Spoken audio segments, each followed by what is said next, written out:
बिस्मिल्लाहिर्रहमानिर्रहीम। अस्सलाम वालेकुम students, welcome back to my channel educational tips. कैसे हैं आप सब? उम्मीद करती हूँ आप सब बच्चे बिल्कुल ठीक होंगे। तो बच्चों, आज मैं आपके साथ शेयर करने जा रही हूँ unit number 2 kidney and excretion का। इसका पेज नंबर 12 ओपन कर लीजिए। पेज नंबर 12 में आज आपके साथ शेयर करूंगी। लास्ट टाइम हम लोग बात कर रहे थे अपनी किडनी के बारे में। हम लोगों ने कुछ उसके कुछ पार्ट्स के बारे में बात की थी कि हमारा किडनी के कौन कौन से पार्ट्स होते हैं, ये सारा कुछ बात की थी। अगर आप लोगों को नहीं समझ आया हो यहाँ से तो आप लोग मेरे चैनल पर विजिट कर सकते हैं, वहां पे आप लोगों को ये लेक्चर मिल जाएगा। तो चलिए स्टार्ट करते हैं फिर अपने नेक्स्ट लेक्चर की तरफ। और यहाँ पर आगे कंटिन्यू हो रहा है, किडनी के ऊपर ही कंटिन्यू हो रहा है। ठीक है, all blood passes through your kidney every 5 minute, यानी आपका जो जितना भी ब्लड है वो आपकी किडनी से गुजर के जाता है हर 5 मिनट के बाद। During the course of the day the kidney remove over 200 litres of liquid. और अगर हम लोग देखें कि एक दिन में हमारी बॉडी से कितना लिक्विड एक्सक्रीट आउट होता है, निकल जाता है, तो वो 200 लीटर लिक्विड जो है वो हमारी बॉडी से किडनी निकाल देती है। Over 99% of this is turn into the blood and only about 1.5 litre passes out as urine. जो इनमें इस 200 लीटर में से 99% जो है वो ब्लड के अंदर मिक्स हो जाता है, ब्लड बन जाता है, और जो 1.5 लीटर है वो क्या बन जाता है, वो हमारे पास यूरिन बन जाता है।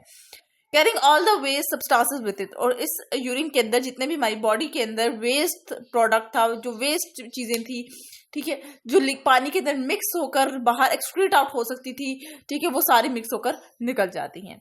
Below and between the 2 kidney is a bladder. अब हमारी ये 2 किडनीज हैं फॉर एग्जांपल, तो इनके दरमियान में क्या है, ब्लैडर मौजूद है। The liquid which leaves the kidney as urine is about 96% water and just 4% of salt and urea.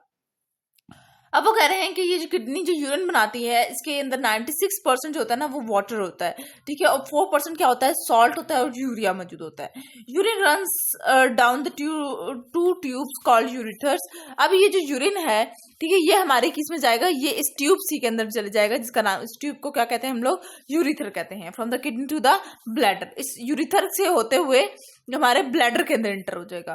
This is a stretchful bag where the urine is stored. अब ये एक ऐसा बैग होता है, ब्लैडर एक ऐसा बैग होता है जहां पे हमारा जाके यूरिन स्टोर हो जाता है। As the bladder fills with urine, it expands to the balloon shape. When the bladder is about 8 centimeter across and contain about 0.5 liter of the urine, we feel to the need of to empty it. अब ये bladder यूं समझ लें एक bag है, और जैसे इसके अंदर यूरिन फिल हो जाएगा, इसकी कैपेसिटी फुल हो जाएगी, तो हम लोग को ऐसे लगेगा कि जैसे हम लोगों को यूरिन की, जब हम लोग को वॉशरूम जाना है, ठीक है, और फिर हम लोग ये ब्लैडर खाली कराते हैं। The outlet from the bladder to the outside of the body is called urethra. ठीक है, अब जो ब्लैडर का जो आउटसाइड ऑफ द बॉडी तक का जो लिंक है उसको कहते हैं urethra. This tube is guarded by the ring of muscle. और इस ट्यूब के अंदर ना मसल्स है।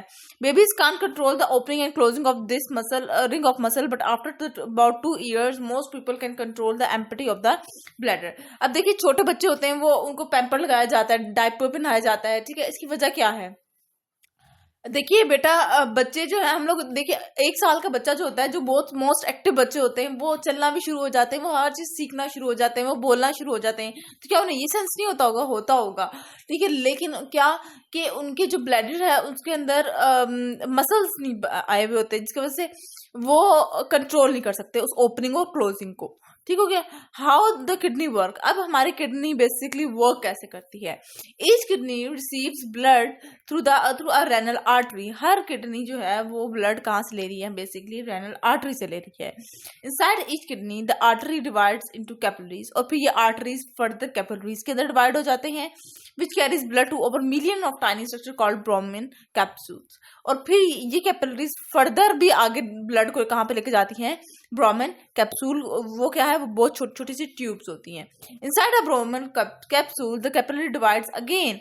अब ब्रोमेन कैप्सूल के अंदर भी जाकर दोबारा से कैपिलरीज में डिवाइड होना है, और इन्होंने क्या बनाना है? इंटरट्विन्ड कैपिलरीज, जिसको हम लोग ग्लोम्युलरस कहते हैं। ठीक है, सबसे पहले हमारे पास क्या थी? हमारे पास आर्टरी थी। आर्टरी फर्दर हमारे पास कैपिलरीज के अंदर डिवाइड होगी। कैपिलरीज के अंदर से हम लोगों के पास ब्रोमेन कैप्सूल के अंदर जाएगी। ब्रोमेन कैप्सूल से फर्दर आगे कैपिलरीज हमारे पास डिवाइड होंगी, जो कि हमारे पास ग्लोम्युलस बना देगी। ठीक है। The blood pressure inside each glomerulus is so high that the liquid is forced out through it's wall into the Bowman's capsule. अब जो ग्लोमेरुलस का जो अगर हम लोग देखें, जब हमारे पास जो ब्लड जो है वो ग्लोमेरुलस के अंदर चले जाता है तो इधर आकर ब्लड का प्रेशर बहुत तेज हो चुका होता है। This liquid contain urea. अब इस ये जो लिक्विड है इसके अंदर यूरिया मौजूद होता है, but also many useful substances such as glucose, amino acid, vitamins and mineral salt. लेकिन इस लिक्विड के अंदर हमारे पास ग्लूकोज भी मौजूद होता है, अमाइनो एसिड्स भी मौजूद होते हैं, विटामिन्स भी मौजूद होते हैं और मिनरल सॉल्ट भी मौजूद होगा। This liquid flow out of the Bowman's capsule. अब इसने बाहर की तरफ जाना है, क्योंकि इसने जो काम कर रहा था फंक्शन ग्लोमेरुलस तक जाकर वो तो कर लिया। अब इसने बोमेन्स कैप्सूल से बाहर की तरफ निकलना शुरू हो जाएगा।